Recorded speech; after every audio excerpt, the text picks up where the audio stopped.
ইজা মারারতুম মির রিয়াজিল জান্নাহ ফারতাউ, যখন তোমরা জান্নাতের বাগানের কাছ দিয়ে যাইবা তখন সেখান থেকে কিছু ফলটল ছিঁড়ে খাইও, একেবারে মুখ উচইরে চলে যাইও না। সানা বান্ধে মুখ বন্ধ হইলে আর একদিক চোখ কাট করে বেহা হইয়ে চলে যাও না। জান্নাতের বাগানের কাছ দিয়ে যাবা তো ফল পাকড়া দুইটা ছিঁড়ে খাওয়া। সাহাবায়ে কেরাম প্রথম জানতে চাইলেন, হুজুর জান্নাতের বাগান দুনিয়ায় কোন জায়গা পাবো? এই তো খেজুর গাছ, আশাইল বাগান ইত্যাদি ইত্যাদি বাগান, এর মধ্যে জান্নাতের বাগান কোনটা? যেই জায়গা বৈশা আমার এবং আল্লাহ পাকের বড়ত্বের আলোচনা করা হয়, আল্লাহর বড়ত্বের আলোচনা করা হয়, দ্বীনের আলোচনা করা হয়, ওই মজলিসটা হলো জান্নাতের বাগান। ফল পাকড়া কি শরিয়াতের মাসআলা মাসাইল উলামায়ে কেরাম যা বলে একটু বৈশা একটু কায়দা করে দুই একটা নিয়ে যাবা, এটাই তার ফল পাকড়া।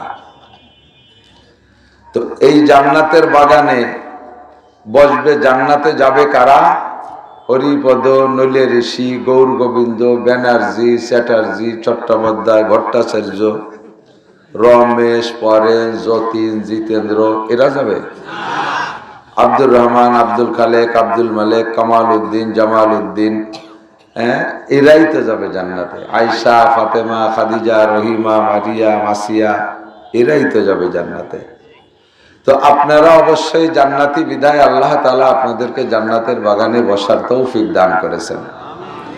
জান্নাতের জায়গার দাম বেশি না দুনিয়ার জায়গার দাম বেশি? আল্লাহ পাক রব্বুল আলামিন বলেন, ওয়াইদা কিলা লাকুম তাফাসসাহু ফিল মাজালিস, যখন মজলিসের ভিতরে জায়গা কম হবে বলে মনে হয়, যে কেউ বসা, কেউ দাঁড়ানো, কেউ আপ, কেউ ডাউন, জায়গা পাচ্ছে না, এরকম একটা এলোমেলো ভাব দেখো, তাহলে ওই জায়গা দাঁড়ানো লাগে জন্য তোমরা একটু জায়গা করে দাও, একটু জায়গা করে দাও। ওয়াইদা কিলা লাকুম ফিল মাজালিস, ওয়াইদা কিলা লাকুম তাফাসসাহু ফিল মাজালিস, যদি বলে যে জায়গা করে দাও, আমার দিকে আগে শুনে নিতে হবে, পরে আমল করেন। যদি বলে যে জায়গায় হচ্ছে না, একটু জায়গা করে দাও, ফাফসাহু, দেরি করো না, জায়গা করে দাও। এবার বলতেছি একটু জায়গা করে দেন, ফাফসাহু, আল্লাহ হুকুম করছে, আমি কইতেছি না। কার হুকুম? আমি স্পিকার, উপরের থেকে যেটা ফয়সালা হয়েছে সেটা আমি শোনাই দিচ্ছি। আল্লাহ বলেন যে একটু জায়গা করে দাও। তারপর আপনি আল্লাহকে বলবেন, আল্লাহ আমি কত আগের থেকে এসে ভালো জায়গা পাইছে, পরিষ্কার হয়ে লুঙ্গিতে বসে বসে পরিষ্কার হয়ে বসে রয়েছি, এই জায়গা ছাড়িয়ে দিয়ে স্যান্ডেল দিয়ে পালানো খারাপ জায়গা আমি যে বসবো, তুমি কি দিবা কও, পছন্দ হলে ছাড়বো, নালি ছাড়বো না। আল্লাহ কা ইয়াফসাহিল্লাহু লাকুম, তোমাকে আল্লাহ জান্নাতের মধ্যে জায়গা দেবে।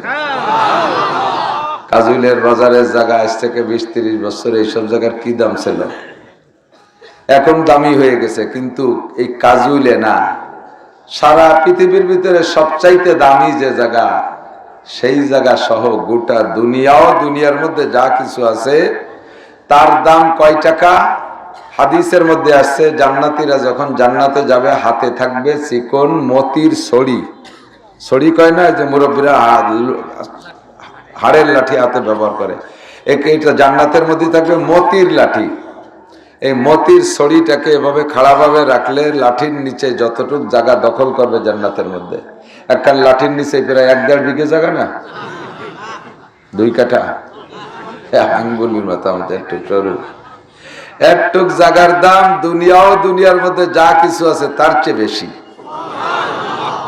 আপনি একটু আগায় আসলে আল্লাহ নিজেই ওয়াদা করলেন, তোমার জান্নাতের মধ্যে জায়গা দেবো, যতটুক জায়গা ছেড়ে দিয়ে আসবেন অতটুক জায়গা জান্নাতের মধ্যে দলিল হয়ে যাবে। আর জান্নাতের মধ্যে জমি দলিল হবে আপনার, আর এটা ব্যবহার করবে কি ওই ডোনাল্ড ট্রাম্প, তারপরে জো বাইডেন, নেতানিয়াহু, এরা আপনার জায়গা আপনি ব্যবহার করবেন। কিনে রাখেন, একদিন ধুয়ে খেতে পারবেন।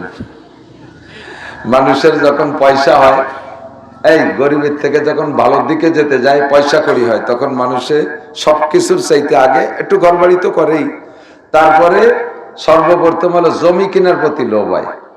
পয়সা বাড়লে জমি কেনার শখ হয়। মুরব্বীরাও বলে মাটি খাটি, আজে বাজে কিছু না করে 1 কাবলা কিনে তো কাজে লাগবে। তো কিনা শুরু করলে তখন এই ক্ষেত খামারে জমি কেনে, আগান বাগান, কুয়ো খানা আসতে বসতে যা আছে পায় আর কেনে।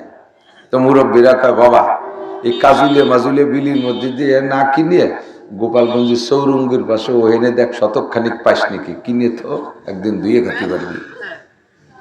সত্যি আজ থেকে 40 বছর আগে ও জায়গা দাম ছিল কি গোপালগঞ্জের সৌরঙ্গীর আশপাশে, কি বা দাম ছিল, সেই সময় কিনে তুইছে 10,000 টাকাতে 1%, এখন তার দাম 10 কোটি টাকা।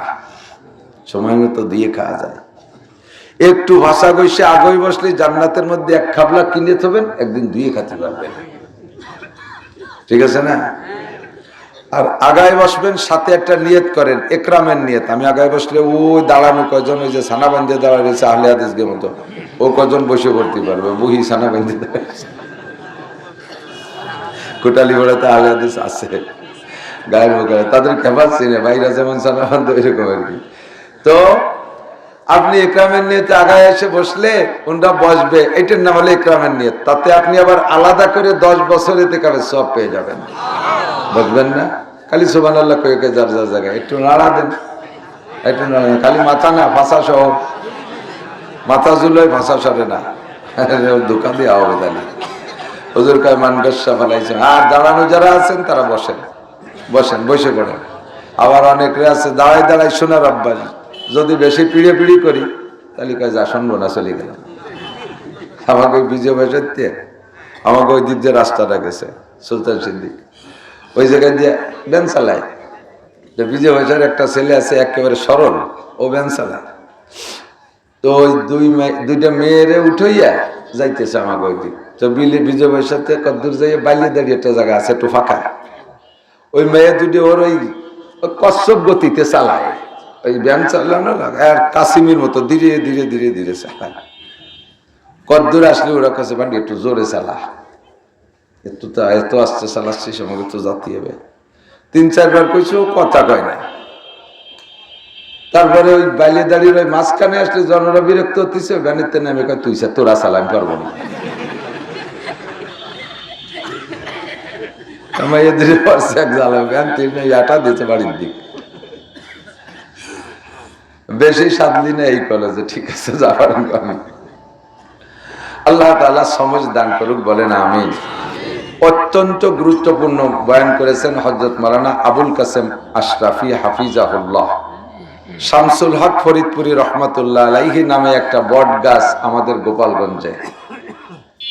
ইদানিং এ পাশে যে মাহফিলগুলো করতেছি বেশিরভাগই আমাদের শামসুল হক গাছের ফল, সদস্যার গাছের ফল। গতকালকে যেখানে আমার গতকাল তো আমার ওখানে মাহফিল হয়েছে, আজকেও দেখেছি কয়েক জায়গা।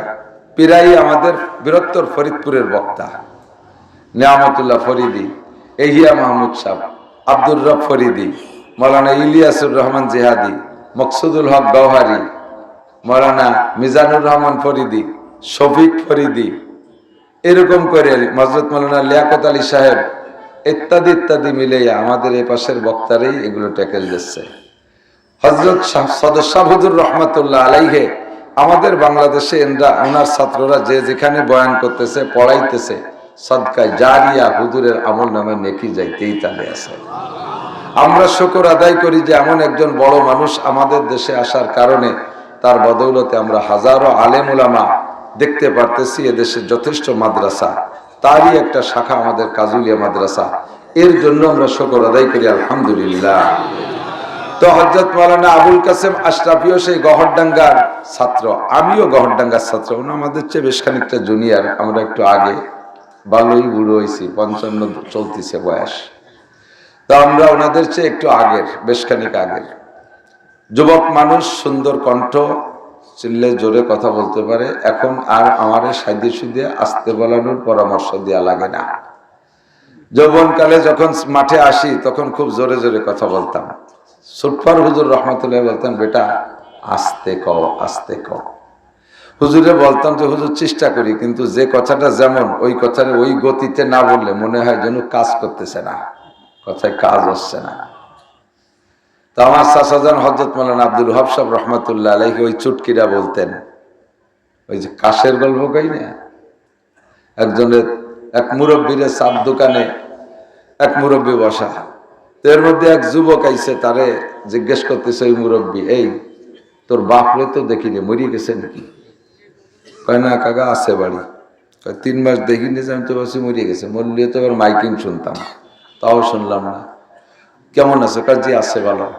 তোর আব্বা যে চার দোকানে আসতো, ওনার তো কাশের দোষ ছিল, আমারও তো কাশ, দুইজনে তো কাশি ভাল্লা দিতাম, এ পাশতে কাশতাম, ওই পাশতে অজু ছুটে যেত কাশতে কাশতে। এই তোর বাপের সে কাশের কি খবর? কাকায় মাস 3 কলে সেরে গেছে, মাস 3 সেরে গেছে।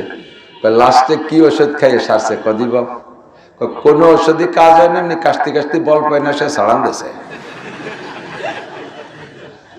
বল থাকলি আরো কিছুদিন কাশতো,